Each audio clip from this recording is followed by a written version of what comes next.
Hi, this is Mark Birch, and today I'm going to be taking a look at Jekyll and Hyde Chapter 4, the setting of Mr. Hyde's apartment. Utterson offers to take the police officer to Hyde's Soho residence in his cab after hearing the maid's description of Hyde as particularly small and particularly wicked-looking. The repetition and the parallelism within this statement could be another lexical and syntactic allusion to the duality of Jekyll-Hyde. Stevenson uses prophetic fallacy to convey the horrific nature of this setting.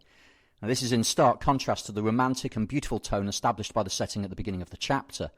The chocolate-coloured fog represents the pollution and corruption of London, while the fact that it descends as a metaphorical pall over heaven suggests the death of the heavenly.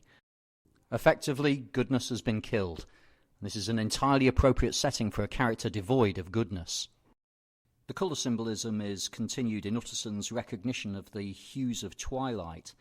It's worth noting that twilight's a liminal state, a kind of transitional stage between things, and can therefore allude to the theme of transformation.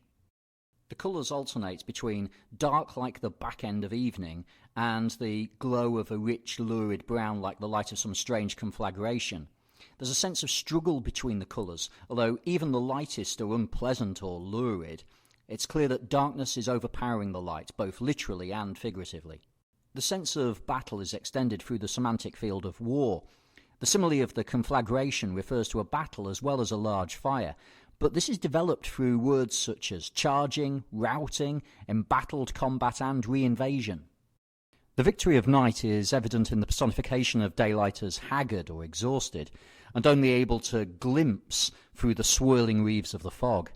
Swirling conveys the power of the darkness, given that it's active and presented in the present continuous, suggesting a continuing action. This is in stark contrast to the weakness of the light. The word wreaths is significant as it connotes death through a funeral wreath, implicitly linking darkness and death.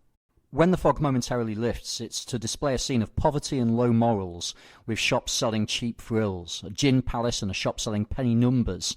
The children are ragged and the women leave their houses for a morning glass, drinking alcohol in the morning, symbolising their efforts to escape the horror of their existence.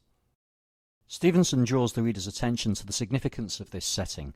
This was the home of Henry Jekyll's favourite, of a man who was heir to £250,000 sterling. The incongruity of such a potentially wealthy and high-status man living in such a low area is deeply puzzling and complements the mystery surrounding Hyde. The contrast between the exterior of Hyde's chosen setting and its interior is stark.